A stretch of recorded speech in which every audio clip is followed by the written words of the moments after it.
everyone, welcome to my channel.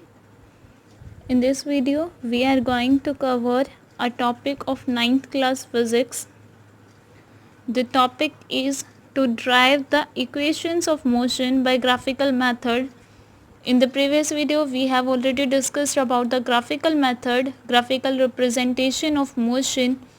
In this we are going to derive the equation of motion, first equation of motion, second equation of motion and third equation of motion by the means of graphical method.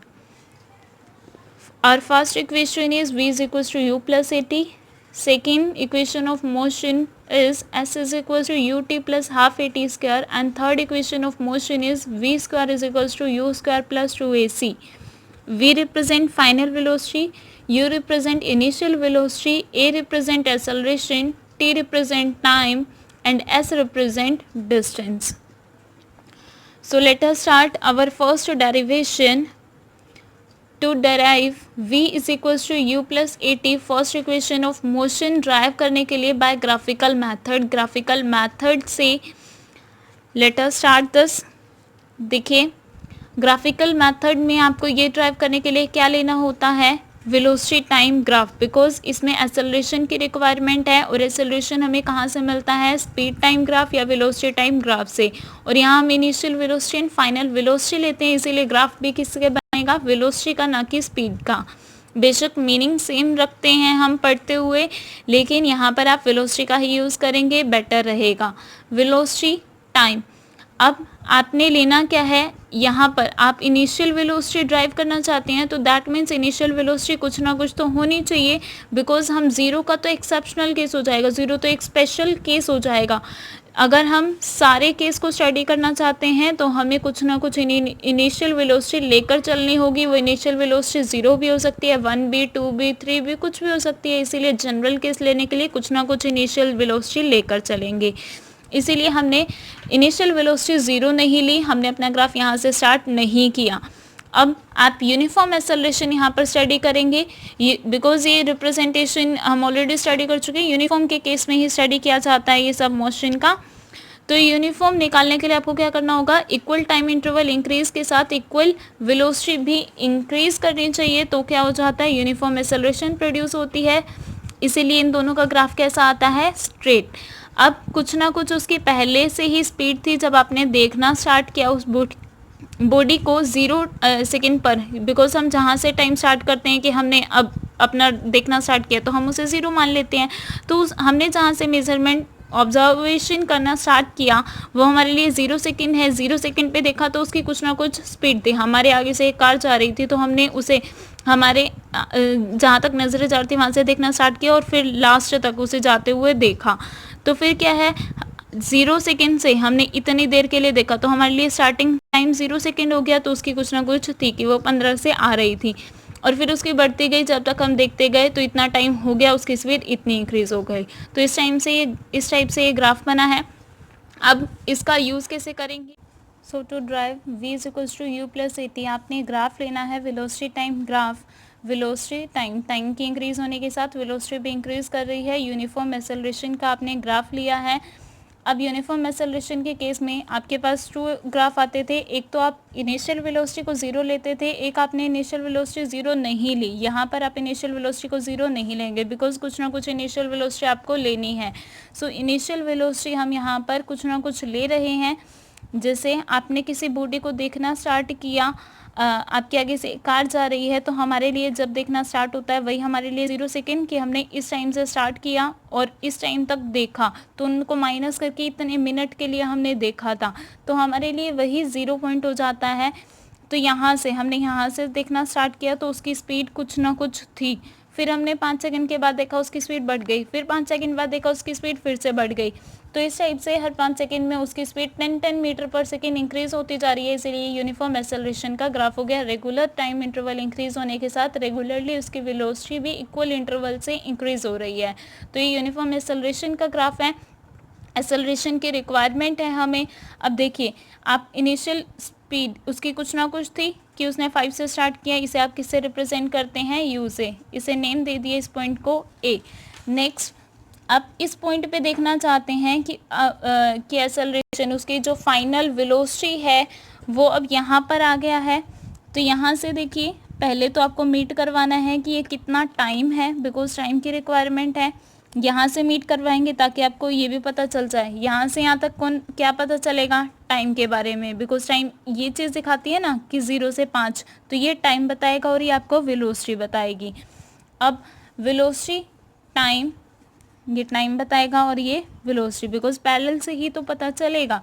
Next आपको time के ही parallel यहाँ से भी line बना देनी है, because acceleration कैसे दी जाती है, हम ग्राफिकल रिप्रेजेंटेशन में ऑलरेडी बात कर चुके हैं कि स्लोप, किसी भी लाइन का स्लोप हमें क्या बताता है, उसकी एक्सेलरेशन के बारे में। वेलोसिटी टाइम ग्राफ का स्लोप हमें एक्सेलरेशन के बारे में बताता है, इसीलिए हमने यहाँ ड्रॉ कर दिया पैरेलल स्ट्रेट लाइन, बिकॉज यही तो है स्लोप, और स्लोप हमें क्या बताता है, एक्सेलरेशन। एक्सेलरेशन क्या हो गई, ये वाली लाइन, आप इन्हें कुछ नेम दे दीजिए, ए बी सी डी ई, इस टाइप से मैंने नेम दे दिए।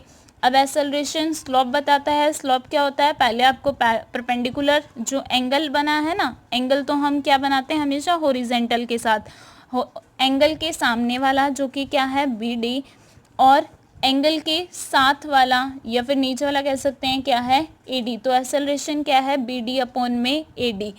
अब ओ सी क्या बताता है आपको, टाइम, कि इतने टाइम में टी माना है। अगर ये टाइम है तो ए डी भी इसके पैरेलल ही है ना, तो ये भी कितना है टी। तो आप ए डी की जगह क्या लिख सकते हैं, T. Acceleration A is equals to B D upon में टी, और यहाँ क्रॉस मल्टीप्लाई करेंगे तो बी डी क्या आ जाएगा, ए टी। एक तो एक इक्वेशन आपकी यहाँ से बन गई। अब नेक्स्ट देखिए, आपकी इनिशियल वेलोसिटी जो है वो आप यू लेते हैं, कितनी है, ओ ए। फाइनल क्या है, वी लेते हैं। फाइनल वेलोसिटी वो बी पॉइंट पे है ना, तो फाइनल वेलोसिटी कितनी होगी, यहाँ से यहाँ तक की, जो उसने यहाँ से यहाँ तक का वेलोसिटी कवर किया, यहाँ से यहाँ तक, दैट मीन्स बी सी। तो फाइनल वेलोसिटी क्या है, बी सी। अब देखिए बी सी तो किससे मिलके बना हुआ है, B D plus D C से। तो बी सी को हम क्या लिख सकते हैं, B D plus D C, because हम चाहते हैं कि v के अंदर ही हमें कहीं u मिल जाए, क्योंकि हमारे जो डेरिवेशन करना है उसमें u भी चाहिए, a भी चाहिए, t भी चाहिए, v भी चाहिए। हम a और t की मल्टीप्लाई ऑलरेडी ला चुके हैं, अब हमें v और u वाला कुछ चूज़ करना है। तो v के अंदर से ही u निकालना है, v बड़ा भी है उसमें से u निकल सकता है, B D plus D C. अब बी डी प्लस में, अब डी सी देखिए है क्या, डी सी और ए ओ इक्वल ही तो है, डी सी और ए ओ इक्वल ही तो हैं। अगर ये यू है तो ये भी क्या है, यू। तो आप डी सी की जगह क्या राइट कर सकते हैं, यू। तो v equals to B D plus में u. Now for using first equation में आपने बी डी की वैल्यू निकाली है, v is equals to B D की जगह हम क्या लिख सकते हैं, ए टी, उसकी वैल्यू प्लस में यू। इसे ये लिखिए या फिर u प्लस ए टी, क्योंकि 1 + 2 लिखें या फिर 2 + 1 सेम मीनिंग है, तो v किसके इक्वल आ गया, u प्लस ए टी। यही तो हमारी फर्स्ट इक्वेशन थी। So we have drive this from the use of graphical method. Now second derivation, s is equals to U T plus half A T square, ये भी हम graphical method से करेंगे। Firstly जो आपका ग्राफिकल मेथड से इस वाले में आपने किया था, यहाँ पर भी आपको डायग्राम सबके लिए सेम रखना है, डायग्राम पीछे वाला ही लेना है।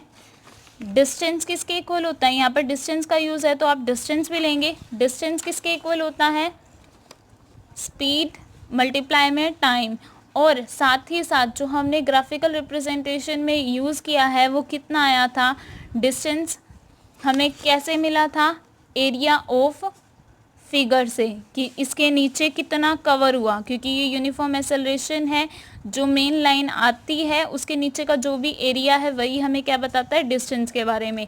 तो डिस्टेंस क्या आएगी, एरिया ऑफ फिगर कहाँ से कहाँ तक, ओ ए बी सी, इस लाइन के नीचे का जितना भी एरिया है वो हमें क्या बता देगी, डिस्टेंस। तो डिस्टेंस क्या है, area of figure O A B C, O A B C. अब ओ ए बी सी देखना कैसे बनता है, ओ ए बी सी किस किस से मिलके बना हुआ है, ओ ए डी सी जो कि एक रेक्टेंगल है और ए बी डी जो कि एक ट्रायंगल है। तो एक रेक्टेंगल और एक ट्रायंगल से मिलकर बना हुआ है, एक रेक्टेंगल है जो कि ओ ए डी सी है और ट्रायंगल है ए बी डी। तो इन दोनों से मिलके हमारी ये पूरी फिगर बनी हुई है। तो अगर हम इन दोनों का एरिया निकाल कर सम कर दें, इन दोनों को जोड़ दें, तो हमें क्या मिल जाएगा, इस पूरी फिगर का एरिया। अब देखिए O A D C rectangle का एरिया क्या होता है, टू साइड्स की मल्टीप्लाई। इसकी टू साइड्स क्या हैं, O A D C. Two sides कोई आमने सामने वाली सेम होती है, तो ओ सी और ओ ए, ओ सी और ओ ए प्लस में ट्रायंगल का एरिया क्या होता है, हाफ इंटू में, हाफ इंटू में, या तो आप इसे करते हैं बेस मल्टीप्लाई में हाइट। बेस क्या है इसका, बी डी, और हाइट क्या है इसकी, सॉरी बेस क्या है ए डी और हाइट क्या है बी डी। बेस नीचे वाला और हाइट परपेंडिकुलर को कहा जाता है, जो सीधा होता है 90 डिग्री बनाता है। तो ए डी मल्टीप्लाई में बी डी का हाफ। नाउ ओ सी, ओ सी क्या है, टी के इक्वल है टाइम। ओ ए क्या है, ओ ए यू के इक्वल है प्लस में half of B D. B D क्या है, वी, बी डी यहाँ से v क्या था आपका, v यहाँ से यहाँ तक पूरा बी सी है और यहाँ से यहाँ तक u है। अगर ये निकालना चाहते हैं तो आपको क्या करना पड़ेगा, पूरे में से इसको माइनस करें, पूरे में से इसको माइनस करें तो हमें मिल जाएगा। तो ये क्या मिला हमें, v माइनस में u।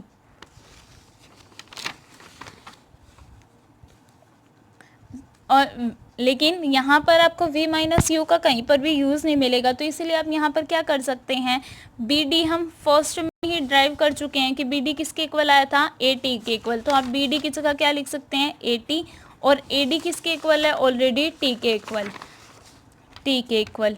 तो यहाँ क्या आया, यू टी प्लस में हाफ ए टी स्क्वायर किसके इक्वल है, डिस्टेंस के, डिस्टेंस को किससे रिप्रेजेंट करते हैं, ऐसे। सो ये नेक्स्ट डेरिवेशन हो गई। Next now third equation of motion, V square is equals to U square plus 2as by graphical method. आप ऑलरेडी स्टडी कर चुके हैं। डिस्टेंस किसके इक्वल आएगा, इस ट्रेपीजियम के इक्वल। ट्रेपीजियम क्या है यहाँ पर, O A B C, O A B C trapezium है। ट्रेपीजियम का सम किसके इक्वल होता है, area, sum of parallel side multiply में हाइट बाय में 2। ये फॉर्मूला आप ऑलरेडी कैलकुलेट कर चुके हैं ग्राफिकल मेथड में, उन्हीं फॉर्मूलाज का यूज़ करके ही आपको यहाँ पर निकालना है।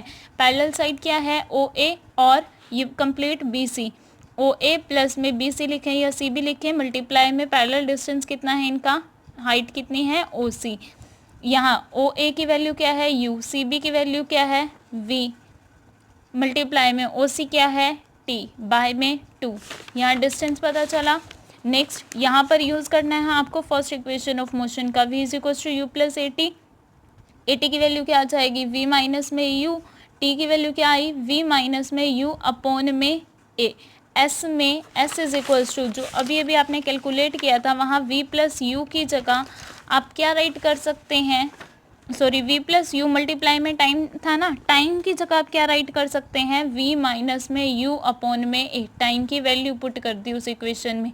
अब इसको cross multiply, 2as is equal to V plus U multiply में v minus U, a plus B, a minus B क्या होता है, a square minus B square. तो ये फॉर्मूला अप्लाई हो गया, a स्क्वायर यहाँ V square minus U square बन गया। V square is equal to, ये माइनस का था, इधर आने के बाद प्लस का, V square is equal to U square plus में 2as। तो ये आपकी थर्ड इक्वेशन ऑफ मोशन थी। आई होप आप लोगों को ये अच्छे से समझ आया होगा। Please revise these topics. Thank you very much and have a nice day.